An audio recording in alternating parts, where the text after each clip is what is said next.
I'm the smartest guy in this room and I am going to be a leader starting now. Well, if you've never been a good follower and learned from a good leader, you don't even know where the holes are at. You don't even know where the traps are at, right? You don't have that experience. And so I say a lot of young guys that are like, hey, I want to be an entrepreneur and I want to start my own company. Great. Have you worked for somebody before? Hey guys, it's Wes Israelson with Give Us It Podcast.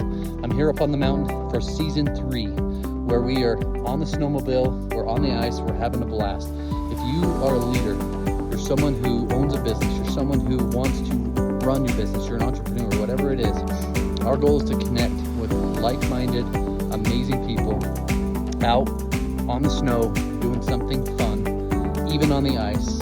If you want your chance to be a part of something special, network with some amazing people, share your stories, share your experiences, and help grow your business, help grow our business, help connect with other people. Give Us It Podcast, where we care about the way you see it. This is Wes Israelson, and that's Give Us It Podcast. Hey guys, this is Wes Israelson with Give Us It Podcast, Main Street office, and we're up here, Daniel Summit Lodge, but I'm up here with a special friend. I'm gonna call him a friend more than just a guest, but really quick, years ago, I got into Tribe House, and I got to meet him through Tribe House, and everyone said, have you talked to David Maughn? Have you talked to David Maughn? He's someone you need to talk to. Anyway, we connected at a retreat, actually up in the mountains too, Yep. and I was so inspired and attracted to who you are as a person, and obviously being up here in the mountains, but I just want you to prelude who you are, how you help people, and then what it is that you do, I guess. Sure. So I'm gonna have to do two things, right? So first, Premier Tech Partners is a company that actually helps construction companies. It helps manufacturing companies, distribution, e-commerce. Really, we have about 47 different industries that we serve. And we really help them run their entire business in one single system so that they can know exactly where they're making money. They can see exactly which projects are making money. And so we do that. We help them with everything from CRM down to the financials and full dashboards and apps for the field and timekeeping in the field, etc. Right? So it's the full gamut that we do there, and that's how we help people in that respect. And then I have a nutrition company called New Body Nutrition that I help people who are either type 1 and type 2 diabetic. So I'm a type 1 myself. But if you go to a doctor today and they diagnose you as a type 1, they will tell you you have no choice. You have to go on insulin today. And what I have done in my whole life as a type 1 is never done insulin.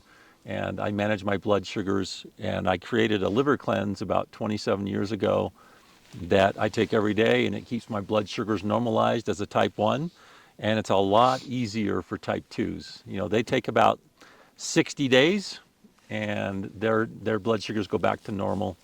For type 1s, it takes sometimes years because they're on insulin. Their pancreas is shut down, their beta cells are no longer working, and so it takes longer. And so I help people, manage their businesses, and I help people also, live better lives. So that's my two things that we do. So That's awesome. And if you didn't catch it, David Maughn, sorry about that. Should have introduced myself, David Maughn.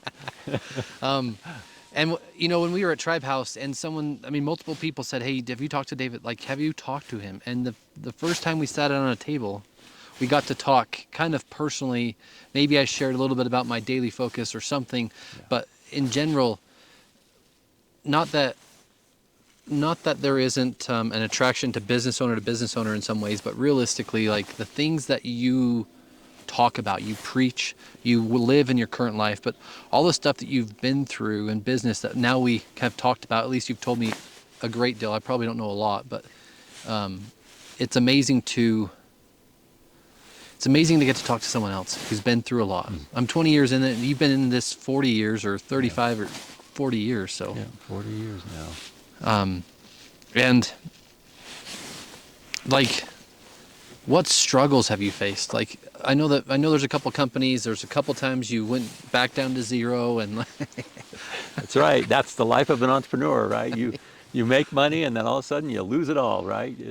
That's part of life, right? And especially as an entrepreneur, you're going to have times when things go well, and you're going to have times when things do not go well. The best laid plans of men sometimes get waylaid by really crazy things, and my very first foray was a restaurant. I do not recommend that for anybody, just in case you were wondering. It is absolutely one of the hardest things you'll ever do. And after 2 years of it, as soon as Geneva Still closed their doors, I sold that restaurant as fast as I could. I couldn't get rid of it fast enough, and decided I better do something else. And it took me a little while to figure out what I wanted to do. I knew I wanted to be like my dad and be an entrepreneur, but I didn't know really what I wanted to do, and I started down the road of being an independent insurance agent with New York Life, and that lasted until October of 1987. For those who remember that time frame, it was called Black Monday, when 94% of the wealth of Americans went away that day. So my entire portfolio just went gone.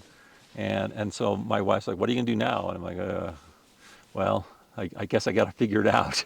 And it took a little while, and I started to get back on my feet, and then, you know this story. My son and my wife were in a head-on collision, with a truck, and it was a really difficult experience to go through, but not one that I would change, because of what I learned. And it changed me. It changed my course in life.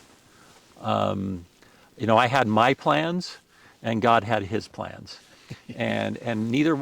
I wasn't on His. I was not really good at following what His will was. I was more like, okay, I'm going to try this, and I would go, and I go, okay, that wasn't a good idea, and instead of actually, relying on the Lord or trusting in Him, I was really trying to do it on my own, and found out that that's not really a fun life. When you're trying to do things on your own, you're not including God in it. So He kind of brought me back to reality and said, "Hey, I'm going to give you these challenges, and you get to choose how you respond to them." And it really helped me grow. My wife is amazing. When the day of the accident was one of those days where you.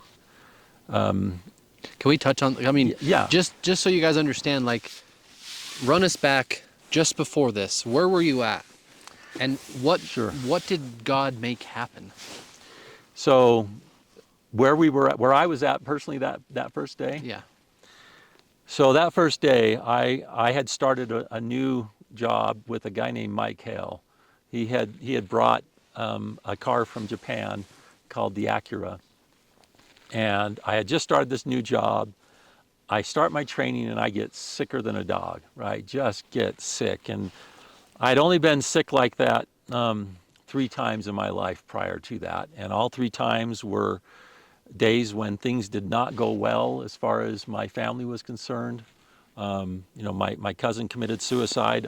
I got sick the day before, same way. My cousin died in a house fire, got sick the day before the same way. And then my grandfather passed away when I was on a mission in Argentina. And I'm walking across town square, and I turned to my companion and said, my grandfather just died. And I'm feeling so sick, right? And he was just like, "You're weird. You are one weird dude." but it was true, that's what happened. And so that day I was sick. And so I went into the bathroom and I'm washing my face, and I'm like, "Lord, if whatever's going to happen, I need to know that you're here." And I had that peace, right, the reassurance, but I had no idea what was going to happen. And so as I came out of that bathroom in the hallway, as I'm walking down a long hallway, there's a random phone that's on the wall on my right, and as I'm walking past, it starts to ring. And so I'm looking around, and I'm going, I'm not hearing a phone ringing anywhere else. So I answered the phone, Mike Hale Acura, and there was a guy on the other end that says, "Hey, is your wife's name Jane?" And I said, "No, it's Jan." And he says, "Does she drive a beige Honda Accord?" And I said, yes, she does. And he says, well, she's been in a horrible accident, and your son is in critical condition. We need you here as fast as you can get here, and here's the address, right? And so I hang up the phone. My wife had dropped me off earlier at work because we were a one-car family, and so I'm thinking, how am I going to get there? Well, I'm at a car dealership. I'm thinking, do I take a car, right? Do I just go? And so I'm like, Lord, I need some help. And this guy comes walking around the corner, heading towards me, and I'm like, hey, I need some help. And he says, what do you need? And I said, my wife and son were just in a car accident, and I need someone to take me to the accident. He goes, I got you, let's go. And we went out and jumped in a new Acura Legend, and he sped. He knew right where the accident was. I was new to the area because we've been living in Utah County. I didn't know Salt Lake, and he knew right where the accident was. We drove fast, and then I jumped out of the car. He pulled into the 7-Eleven across the intersection. I jumped out of the car and ran over to my wife, and they got her on a gurney, and her head strapped down, and I came out, sweetie, I'm here, and she's like, I've killed our son. That's what she says to me. And I said, it doesn't matter. He's ours forever. And so then the ambulance driver came over, and he says, hey, I need you to come back here to the back of the ambulance. And I went back, and they had my son on a board. He was a preemie, so he was about 5.5 pounds, and the car seat just didn't even hold him. And it was his impact with the dashboard was pretty severe, coming from all the way from the back seat. And I have a degree in aeronautical engineering and aircraft crash analysis, and I did the crash analysis on that, and he hit that dashboard at 22 G-forces, which is the equivalent of a pilot ejecting from a fighter jet at 400 miles an hour, right? You have 22 G-forces as the equivalent. So it's devastating for him. His head was twice its normal size. And he asked me a question I didn't know the answer to. He says, where do you want your son taken to be pronounced dead? And I'm 23. And I'm like, I don't know. Where do you take someone to be pronounced dead, right? And this voice behind me chimes in and says, nope, you're not doing that. You're getting a helicopter in here, landing it in the intersection, and getting that boy to Primary Children's Hospital. And it was the guy who had brought me. So we did that. Do you remember his name? His name is Drew Goetz. He's no longer living, but phenomenal man. Just, I grew to love him. He told me, so once the helicopter took off, right, and once my wife left, we're driving back, and he says, you just need to know, I was sitting at my desk, and the Lord told me to get up and go down the hallway. He says, 6 months ago, my son was run over by a dump truck and killed in front of our house. I knew exactly what to do. That's why I knew what to do. He said, so if you think that God's abandoned you, if you think you're going through this alone, you're not. He has your back. And I didn't really take time to think it through because I was kind of in shock, right? But we got back to the car dealership, and he hands me a set of keys to a Nissan Sentra and said, they're yours till you don't need anymore. Don't even worry about it. Don't come to work. Just take care of your family. And so I did. Took off, went up to LDS Hospital first, and much to the chagrin of my wife, I went in to check on her first, and she yelled at me and told me to get my butt up to the hospital and take care of Derek. And she'd broken her neck and her shoulder and a few other things, but she was adamant, you leave and go now. And so I went up, and the doctor came out. He gave me the first update, and he just said he died 3 times en route. We revived him 3 times, but his brain injury is so severe, he's not going to survive the night. And I said, can I give him a priesthood blessing? And he said, no, you can't touch him. And so I just sat there, and about a half hour later, he came out and gave me another update, and he just said he's not doing well. He's going into what they call DIC, where the organs start to shut down because the brain injury is so severe and his head was so swollen. And I said, can I please give him? No, you can't give him a blessing, right? And so I asked him 3 times, and he denied me 3 times. And so I called my wife to give her an update, and I just said, hey, he's not going to survive. And she says, well, did you give him a priesthood blessing? And I said, no, the doctor says I can't. And she says, well, I'm checking myself out of the hospital. I said, what are you talking about? And she says, my brother's going to come and get me. I'm going to be in a wheelchair, but I'm coming, and you can't stop me. And so she came, and her brother wheeled her in, and and said, I got to run back to work, and he took off, and she's sitting there, and the doctor comes out to give me the fourth update, and he starts to talk to me, and then he looks over at her, and he calls her by her maiden name. Janny Bruin, what are you doing here? Is this your son? And she's like, Dr. Danzy, I thought you retired. And he goes, well, I am retired, but this is my 1 day a month that I work to keep my license active. He had delivered her when she was born and was her pediatrician her whole life growing up. And there the day that your son came to the hospital for this horrendous. Yep. So then he looked at me and he said, you can come with me. And he let me go in, and he let me anoint his head with oil by just touching the very back of it and just touching him with my finger. And I told my wife when I went in, I said, I'm just going to release him from life. He is never going to have any kind of life if he lives. So I'm just going to release him, let him go back to Heavenly Father, and we'll just deal with it. And she said, I agree. And so I went in to do that. My full intent, my heart was set on that. But as I started to say the words, everything changed. And I saw him, sorry. That's okay. I saw him as an older man. So I blessed him that he would live and that he would have the opportunity to lead a normal life. Now, normal is kind of, relative in this case with 75 surgeries under his belt to date. But I'm telling you, he has lived a full life. So that was when I came out and told my wife what had happened, she was kind of shocked, and she's like, "Oh my gosh, I can't believe you said that." And I said, "Well, it wasn't me." And so about 2 hours later, the doctor came out and said, "I don't know how or why, but he's stabilized, and we're going to move him to ICU, to the NICU." And so he just told us to go hang out at the chapel and pray. And he says, you've already had one miracle. And I said, no, I think this is more like 3 miracles. But when I counted back, it was more like 7 miracles. Well, 6 at this point, right? But we're sitting there in the chapel. They came and got us and said, hey, he's in his bed. You can come and see him.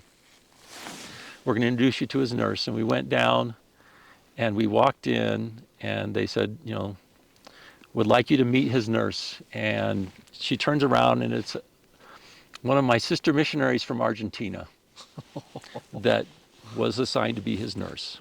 And I just knew that the Lord had things in control, and there wasn't anything I could do. I just needed to trust him that he had this, because everything that happened that day, once a couple days went by, I started thinking back. I wrote in my journal what transpired, and I started thinking back, and I was like, wow, there are just so many miracles that have happened. It's just so crazy.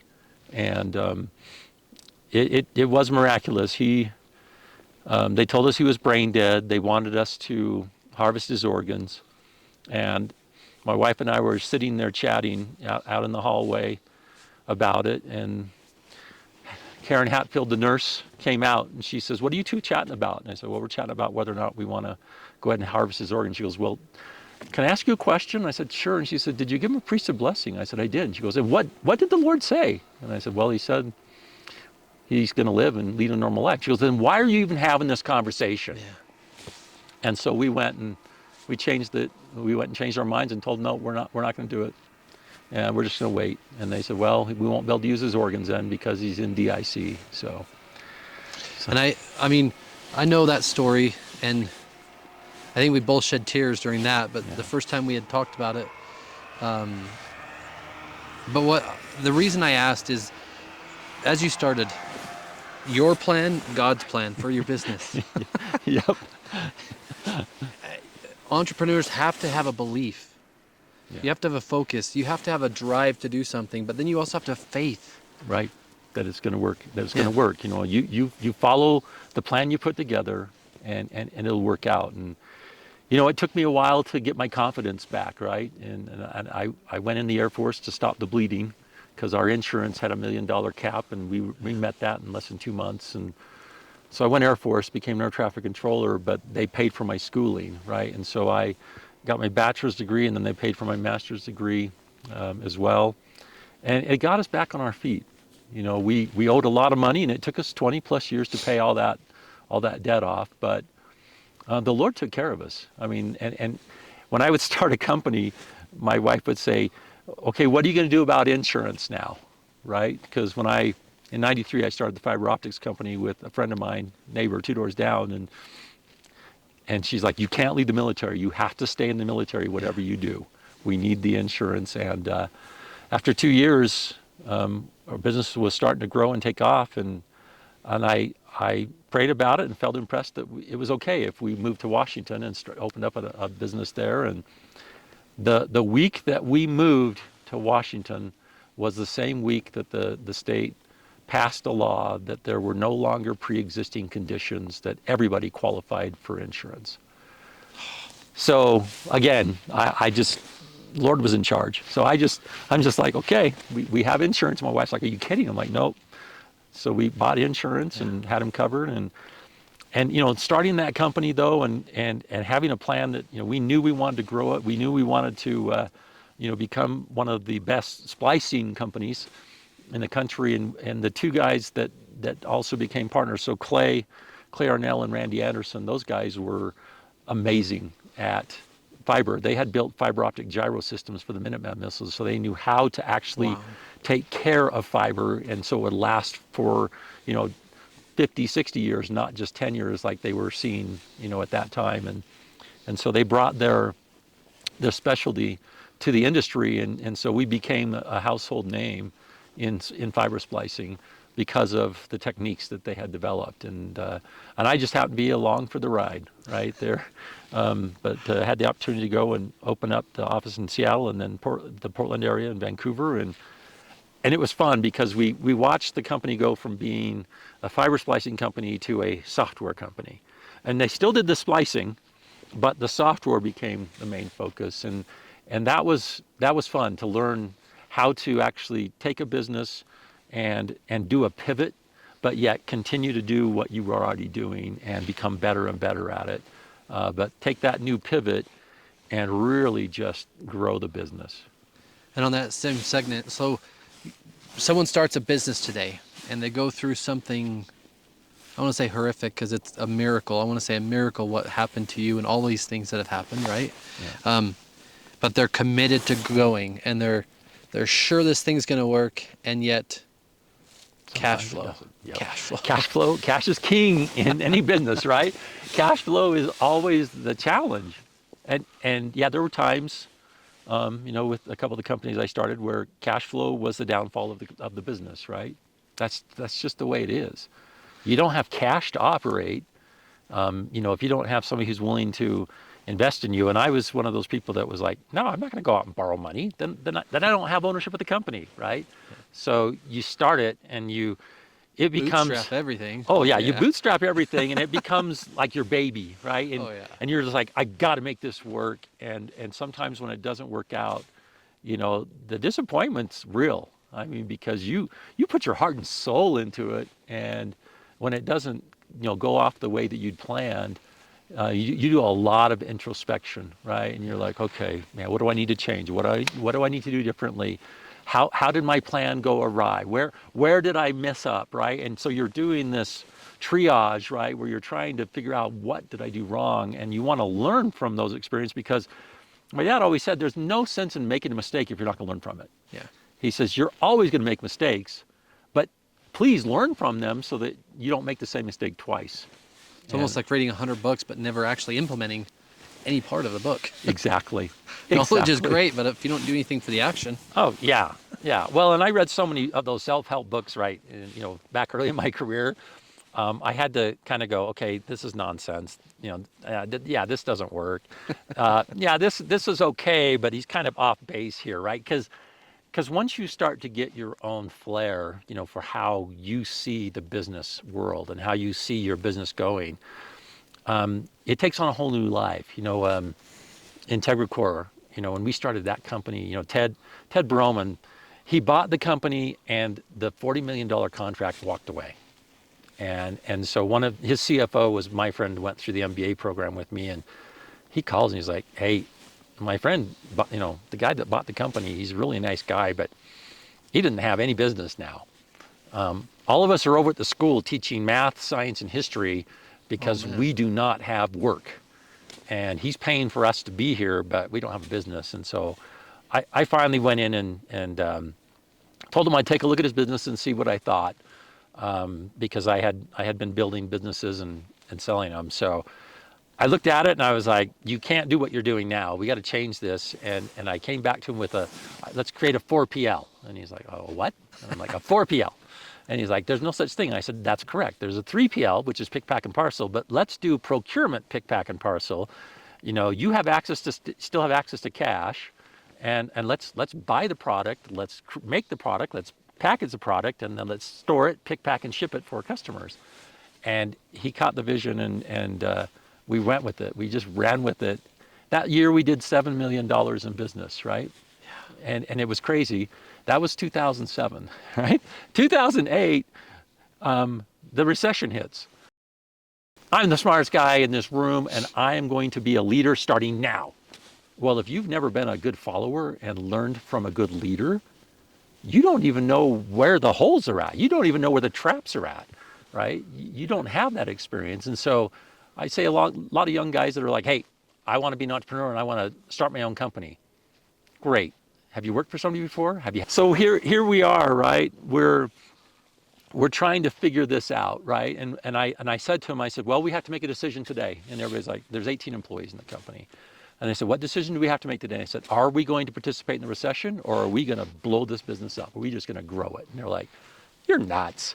One of the guys said, what are you thinking? I said, I think next year we can do 20 million. And he's like, man, you are so full of crap. And I said, well, anybody who does not believe, I would invite you to let the door hit you in the butt on the way out. Amen. And so freaking man. So 2 people left. And one of them was the director of operations, right? I won't say his name. I love the man dearly. He actually came back to work for us a little later once he got his mindset straight. But we decided there has to be a way to make money during this recession. And one of the first doors that we knocked on was Zag. And Zag became an absolute boom for us, right? They grew because people needed to cover their gadgets. Yeah. Didn't really care about the economy. They still were buying phones, right? And so the next year we did 14. The next year we did 21. Wow. And then we did 38. 7, 14, 21. Then 38. Wow. And then it was like, we need to make some drastic changes in our business model. Leadership people. Yeah, we've got to bring a system in to actually manage this, right? Because we were growing so fast, and we landed some great companies, Zri, LifeVantage, doTERRA, right? So we had some great Utah companies that were allowing us to do all their pick, pack, and ship for them, buying their product for them. Zag was our biggest customer. And so that year, we literally told the salespeople to go and play golf, get to know people, but don't sell anything, because operationally we suck. And so that year we went through an ISO 9001 2008 certification and installed ASC Track, right, and built a software system that could help manage what we were doing. So we only grew to 39 million that year. Only. Yep, so we just grew 1 million, right? But the next year we were ready, and we did 83 million the next year. Wow. And then so by taking a step back, yep, telling your team, hey, just hold on, we need to capture operations, we need to improve. yep, You're able to stay the course, maybe grow a little bit, but then the next year, double. yeah, preparing the company for growth, right? Because if you don't have the right systems in place, I mean, that's why I do what I do, help them get the right systems in place, right? If you don't have the right systems, if you start growing your company and all of a sudden you're going, crap, we can't even keep up with our AP, and you're going, well, let's outsource it. And then all of a sudden your profit margin goes way down, right? Well, it's because you don't have the right system. The right system will do what you need it to do, right? As you grow and expand your business, you add new revenue sources, you buy another company, you plug it in, you can do it all in the same system, right? And that's why I love what I do, is this was a huge example to me of, hey, let's step back, let's rethink our business, let's figure out how to operationally hit it out of the park for our customers, and then let's grow our business. And it worked flawlessly. I mean, the next year, 2012, we did 103 million. So wow. That's when the recession ended, right? So during that recession, from really 0 to 103 million, right? So it was a lot. 5 years. 5 years. Yeah, it was an incredible run, and and I exited and left in that year, and went off and did other things, more consulting, right, on the consulting side. But man, talk about a huge blessing to be able to go through that and to learn from that experience, right?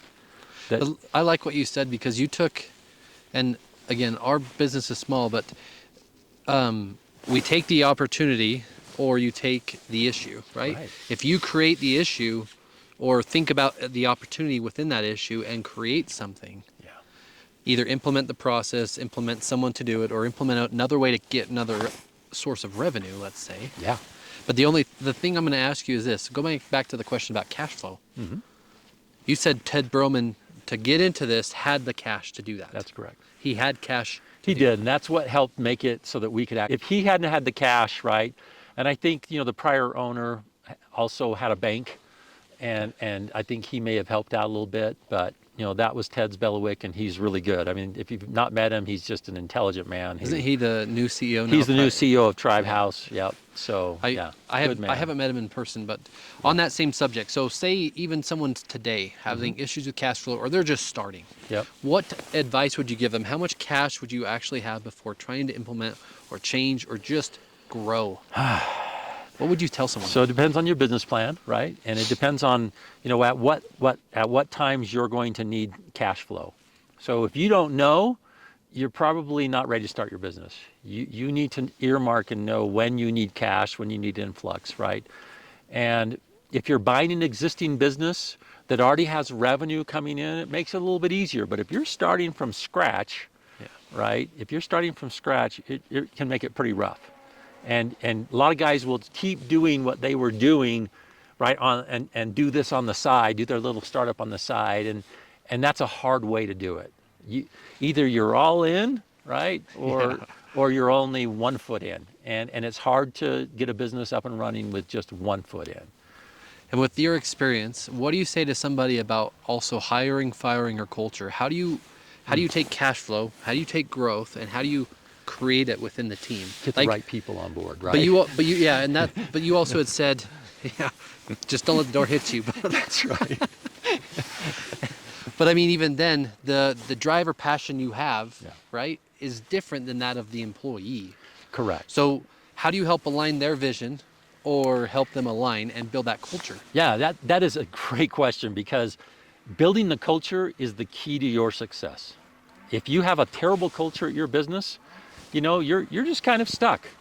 If you have cancerous people working in your business and you don't know how to get rid of them, you're stuck, right? And they stop you from reaching your goals. But I always tell people I have a hiring philosophy. You hire people for what they know, and you fire them for who they are. And so I prefer to hire people for who they are and get them in the right seat. It's a huge difference, right? A huge difference. And that mindset became huge for us at IntegraCore, because we got up to 700 employees, right? That's crazy. It's crazy, right? And to interview everybody and to sign off on them, there were times when we would interview and we like, no chance, right? And they would say, why? And I said, well, they didn't answer my question very well, right? And my question always was, tell me about a time when you were great. And if they couldn't answer that question instantly, I knew they were never going to be great for me, right? Because if you've never been great and you're 30 years old, come on. I mean, even if it's, hey, you know what? I took state in wrestling, or I started a business and I killed it, or you know what? I am a great dad, right? Whatever it is, if you haven't ever realized that you're great up to that point in time, you're probably never going to be great. So that belief in you is not there, so therefore correct. you will never feel it, and you can never live it. Yeah. Right? Yeah, because hiring people and getting them on board and then moving them to the correct seat, right? I mean, the people that we hired in 2007 and 2008 at IntegraCore became the future leaders of the company. When I left, they were all in leadership positions, right? And we did an in-house university. We took them through an MBA program. That's so in-house. cool. Yeah. And trained them and taught them, because we had this rocket that we were hanging on to that was just climbing like crazy, and it was fun. It was a lot of fun. I mean, you can hear it's fun. You can hear the passion still in you. Yeah. Like, and I mean, I love that. And part of that is business. Like when you're a business leader or you run an organization or you're an entrepreneur and you start something, the drive you have internally is so powerful. And It's the key factor. It's contagious Yeah. to the right people. Yeah. Right. And it's detrimental to the wrong. That's right. Like, oh my gosh, I can't handle him. He's always high wired, right? Sorry, Alex. We got this. We're going to do this. Okay, things didn't go well, but we're going to do just fine. Here we go. We're going forward, right? I mean, but it is contagious, right? And if Yeah. you have the right people, they catch the vision, and they are a key part of every decision you make, right? If you have bad people, you got to clean house. And we always say, if you make a bad hire and you know at week one, don't be stupid and keep them for 6 months and let them, take your business even further down. Your culture needs to be, we hire slow and fire quick. We make sure we hire the right people, right? So hire slow. I mean, there were times when I was like, we got to hire 3 people this week. Yeah. We didn't find those 3 people this week, right? And I'm like, okay, nope, nobody's getting offers. We're gonna keep looking. We got to find the right people, and that's really the key, right? Yeah. Is get the right people. And even to that point, like the way you build those people, the way you onboard them, the way you train them, the way you teach it. So how do you take the knowledge you have, the experience you're building, like the company you're growing, Yep. and you train that? Like what steps do you take to train that? How Yeah. do you get them to feel that? The mentoring, right? The mentoring is key. If you don't have mentoring going on within your company, you're missing out. And I actually have paid people to mentor my employees. Yep. So one of the people that Ted actually brought in was Scott Baird, Dr. Scott Baird. He is a PhD in human performance. And it really was, Griffin Hill is his system that he created. It's a cell system. Wow. And he came in, for all those years we were there, they were coming in and training. And our salespeople learned how to sell properly. They learned how to follow through properly. They learned how to ask the right questions. They learned how to reframe and be able to, reframe where they have been and where they're going, and ask the right questions. And having him there was huge, right? So I think that's a huge part of growing a business, is finding the right mentors. And sometimes it's going to cost you money, but it's usually worth it if you pick the right mentor. So. And I like what you said, because we had our sales meeting this morning, and we asked a question, and the first response was, no, I can't do that. Yeah. However, if you take what you just said and you reframe the question or reframe the answer, why can't you? Yeah. Help me understand what is stopping you from doing that. Yeah. What are the challenges that you see that are going to keep you from being successful, right? So ask them the questions and have them talk it through. I had a guy who would walk into my office and he'd say, "We've got problems." And I have one of those too. Oh yeah. Well, and after the first time, when it lasted 2 hours, I was like, okay. He walks in the next time, I'm changing how I handle this. So he walks in the next time, tells me we have a problem, and I said, "Rob, I need you to go back to your desk. I need you to find 2 or 3 solutions to the problems that we currently have, and then come back and present to me the solutions. I am not going to solve your problems for you. That is not my job. That is your job." That's what you're paid for. That's what you're being paid for, right? Yes. And so he did. And he told me, "I'm not capable." I'm like, "You have to be. You have to if you want to stay." And he'd been there like 12 years already, right? So, he was there when it was floppy copy, right, before it became IntegraCore. So I was like, "You have to." And he did. And he became one of those guys that he's like, "Okay, I figured it out. I don't need your help. I've got it." And I love that. And I love that there were a couple times when he didn't make the right decision, but he made a decision. Yeah. Right? And we were able to recover from that from not making a good decision. That's how you learn. He didn't make any bad decisions after he'd made a couple. He was just like, "Oh yeah, I need to think that through before I do that." And it was really good to see the growth and to see him taking ownership. And I like how you kind of reframed it. Like you said, you almost reframed it back to him, and you said, "Hey, well, in a way, do you trust me? Hey, do you trust me? Because if you do, I trust that you can solve this." Exactly. Go solve this. Go solve it. And then come back and tell me how you did that. Yeah. Great. Yep. Tell me what you learned, right? And it's beautiful that way because leadership, right? The way I look at it is you can't be a leader until you've learned how to be a really good follower. Yeah. Right? If you just think, had a good mentor, have you had somebody that taught you along the way, some of the ropes and some of the things you're going to run into, you should probably do that before you decide to jump. But some guys do, and they're successful, and there's quite a few of us who jump and don't. And then they keep jumping. Yeah, right? they keep jumping. But you've learned along the way. You're learning. I mean, that's the key, right? If you're not learning, what's the point of making the mistake? So, your personal opinion, how important is it for your spouse to be on the same page? oh, that is absolutely rock solid, right? You if you're not both on the same foundation, you're going to drift apart, right? Because the entrepreneurial life is not easy. Your wife has to, in a lot of cases, trust you, right? Faithfully, like Yeah. just I mean, when I lost a whole bunch of money in 2012, my wife's like, "Excuse me, you did what with our money?" Right? And so, making sure that she now knows everything. Where at that point in time, I didn't tell her that I'm going to put our money at risk, and I did, and it was a bad idea. And so you need to be on the same foundation. And if you're not firmly planted together, it's a tough life. You find yourself being single and having to find somebody else when that first companion, if you actually started with a firm foundation together, you're going to be fine, right? You'll work through things together when tough times come. I think it's almost like a friend of mine, Jeff Thompson, said, when you have a child, your relationship with your spouse gets more firm. It gets stronger. Absolutely. And when you have a good spouse, I don't want to say wife because you can be a woman entrepreneur, right? Yep. But if your spouse is committed to the cause of helping support when you need support, and also being willing to say the kind thing, hey, you freaking need to stop. That's right. That's right. And there have been times when my wife has had to do that, and this last year I acquired several companies. And how many is several? Just so people understand. Eight companies, right? That's not several. I think that's more. Okay, more than a couple, several. But she was on board. I told her what I wanted to do, and she says, what, I trust you.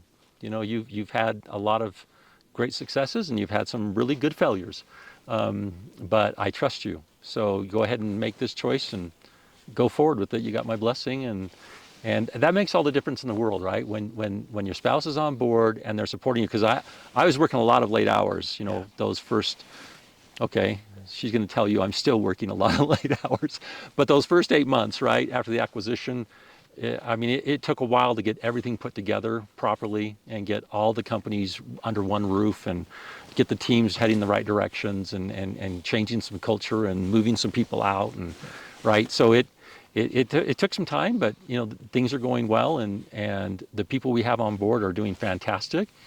And when we do like Christmas events, it's mandatory. You got to bring your better half, because they're the ones who have to put up with you working those late hours, right? And because a lot of time our team they're working weekends, they're working over holidays. They're taking big companies live. They took a company, live over New Year's, right?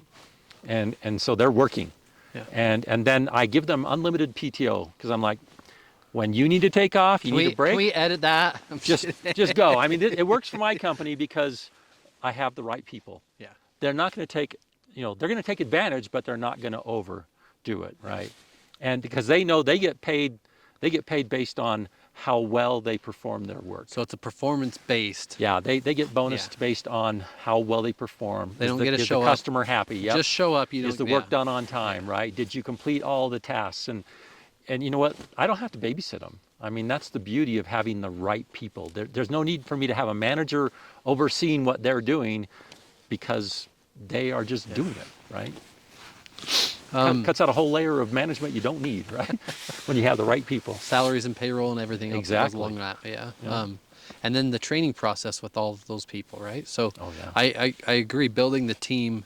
What do you say to someone who needs to let go of that person today but is struggling, because their heart's in it, right? Yeah, it's hard. if you haven't taken a DISC test and figured out what drives you and, and how you're going to react and respond, and if you don't know how your employees are going to be as well, you probably ought to do that. That should be part of your culture, right? Because once you understand how people operate, you can figure out how to work with them better, right? And sometimes when it's time to let somebody go, I had to let a guy go that everybody told me, this is going to be the most painful experience you've ever gone through. Trust me. And I called him into my office and I told him, I started out by saying, sometimes things happen that we don't have any control over, but, I want to just let you know how much I've appreciated how you've worked. It hasn't always worked out great for you, and you're actually a very intelligent person that can go and do far more than what you're currently doing. And so I'm going to challenge you to go find a new position. And he actually thanked me and gave me a hug, right? And everybody, when he came out, everybody's like, they came to my office, they're like, how'd that go? And I'm like, it went just fine. I love the guy. It went just fine, right? Yeah. He just wasn't a good fit for us. And so if you know your people and you know how they're going to react and respond and what drives them, if they're high on the D, which is the domineering, you probably want to have somebody in the room with you like HR, right? That is an I, that is going to help moderate things and keep things calm. But if they're not I'm a high D, so I know how I react. I'm dominant and I think I know what's best, right? I think most entrepreneurs. Yeah, but that's why you have people in your organization, right, that say, I don't think that's a good idea. You should probably rethink that. If you have yes men in your organization, get rid of them. If someone doesn't challenge you as the CEO or the president or the COO, if they don't challenge you and say, I don't think that's a good idea and here's why, you have the wrong people. If they always say, oh, yes, sir, yeah, absolutely, whatever you say. No, what is there a better way? Yeah. Right? And so I feel bad for companies that don't understand that and they load their C team, their C-level team with yes men, and then they wonder why they stepped off a cliff. Yeah. So I think all that's great. What's a fun fact about David Maughn? Fun fact. I'm passionate about basketball and cycling. So I this morning I played a couple hours of basketball, right? And the group I play with, they're pretty good guys, and they come from all over Salt Lake and Utah County to come play in this game. And then I cycle. I do long distance racing. So this year I was supposed to complete my 10th Lodija, but my son was having surgery the night before, and so I did not go race. But next year I'm going to complete my, this next September, second Saturday in September, I'll complete my 10th Lodija, 206 miles, right? That's amazing. So I'm passionate about racing, cycling, making sure I'm eating the right things. I tell people I haven't purposely ate sugar since 1995, right? And so it changed me. It allowed me to continue doing the things that I was passionate about, the basketball. If your knees are killing you because you eat too much sugar, you're not going to be playing basketball at 60, right? So you might as well, if you want to keep doing it, you're passionate about it, make the changes you need to make so you can keep doing what you love to do. And I'm going to segue for us just really quick off that. So ergonomics, really, like... Yeah. Yep, absolutely. If you don't sit correct and you sit all day, yep, it's as bad or worse than all of those things. Like sugar in your body is one thing and it's awful for diabetics. Yeah. Right? But there's so many other things. Smoking, or they say sitting is almost worse than smoking. Yeah. And if you don't sit in the right chair, you don't have the right posture, like all of those things. So I agree. I just wanted to tie into that because I totally You're 100% agree. spot on because I've sat in those lousy chairs, right? Where you get up at the end of the day and you're like, oh crap, I got to get a new chair, right? And then you're like, oh, they're too expensive. Okay, yeah, we have a tight budget. Yeah. But you know what? Buying a chair that actually fits you ergonomically and having your desk set to the proper height, and all of those things make a huge difference. Carpal tunnel is less of a problem. Yeah. All of the things that you hear people have challenges with, your company solves. So.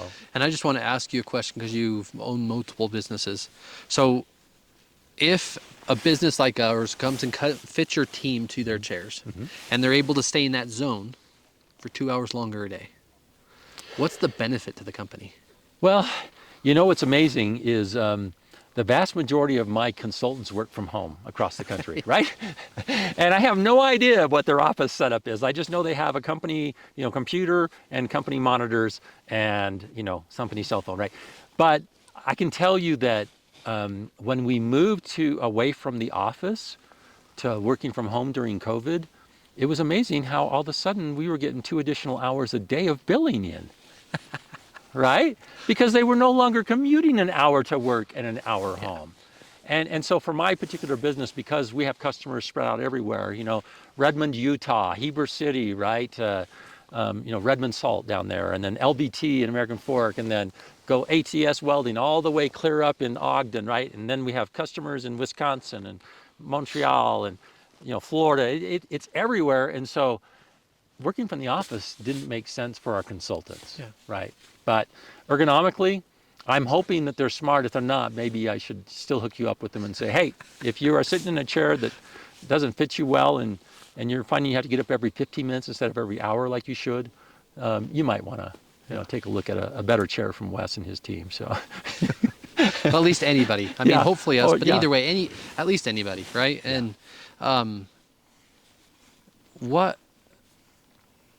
what's one book or one podcast you would recommend to someone today? What's interesting is I don't listen to business podcasts right now. It doesn't matter what kind of podcast. Okay, so the podcast that I would listen to on the way up here today, it's called The Ancient Tradition by Jack Logan. And she's a PhD that has gone and studied every civilization and their ancient traditions, and then built a full comparison of how much the Aborigines in Australia have the exact same ancient tradition as the Ma people in Cambodia, as the Indians in California, right? And it's amazing. So I'm almost done. I'm almost caught up to her now. I think episode 43 or 44. But I just learned so much, and I enjoy it. And so when I'm driving, I'm listening to that. There's a whole bunch of other podcasts, Gospel Feast, right? Things that I listen to because I like I said, I find there's a lot of good things that are happening on podcasts, but I also find there's a lot of things I really don't care for that are happening. So in case you're wondering, Wes always does a great podcast. So Thanks. It's not me, it's the team. I mean, it's the people really. But on that same note, really fast, you wrote a song. Can you talk about that? Yeah, so I published 2 songs so far, but I wrote a song that was really a complete embodiment of the experiences I've had with my son, right? And the song is entitled "Trust in the Lord," and you can find it out there on Spotify. You can find it out there on YouTube. David Osmond, a good friend of mine, and I think you know him pretty well as well. Along with Joanna Burton, they performed this song, took him into a studio and had him sing together. Joanna wrote the music for it, and it's done really well. I mean, there's a couple of churches who picked it up and put it in their hymn books, but it was a song that was really, hey, you know what? When things don't go the way you want and they're not going the way you thought they would go, just trust in the Lord. He's got a perfect plan for you. So just trust in him and go with what's going on and figure out how do I make progress from where I am now versus where I want to be. Yeah. Because, a lot of times we all want to be successful. We all want to get to a measure of success that makes us feel useful, makes us feel like we're contributing to society. But you know what? There are other ways to contribute to society, right? Yeah. And so find that way. And I have a friend he's huge into family history, and I'm like, okay, that's not my forte, right? But he's over APAC for Family Search, and he's like, I have so much fun. It is an absolute blast. And I'm like, so tell me, some of the funnest things you've done. And Wayne Wilkinson's a great guy, and if you have a chance to talk to him, he'll tell you. I won't tell you his stories, but amazing stories. Yeah. And so find something you're passionate about. My wife tells me that I need to find something I'm not passionate about. so that's what she tells me, but I don't have anything I'm not passionate about. I enjoy life. I enjoy it. So. I agree. I totally agree with that. And just before we wrap up, Again, I want to say thank you for everything. And thanks for, you may not think of it mentoring, but just all the stuff we've talked about and life and family and the Lord or God in general for me. Like, but how does someone get a hold of you today? Say they need some help to grow their business. How do they get a hold of you? You know, I'm fine with people reaching out to me, you know, sending me a text message and saying, hey, you don't know me, but I have some questions I want to ask you about business, and I'll reach back out to you. It may not be right at that moment, but I'll reach back out to you. I do have an assistant who helps me with all that stuff. Okay. And you know, so I'm great with that. You know, reaching out, you can text me and say, hey, I want to talk to you. And What's your cell? Should you? so yeah, I'll give the cell phone. It's 801-205-4427. Awesome. So, and if you want to text, if you want to email me, then it's Maughn, and it's a really hard name to remember. It's like Vaughn, you know, with two legs on the V, Maughan @premiertechpartner.com. So That's awesome. yeah. And thanks for being the first freaking podcast on the snow. This is wonderful. I mean, can you ask for a better backdrop than this, right? It is gorgeous out here. Didn't have to wear my gloves, right? It's just perfect. Yeah. If you haven't been to Daniel Summit Lodge, get up here. Yes. This is a gorgeous place. So. Absolutely. And this is Wes and David Maughn. Give Us It podcast. See you next time. Thank you.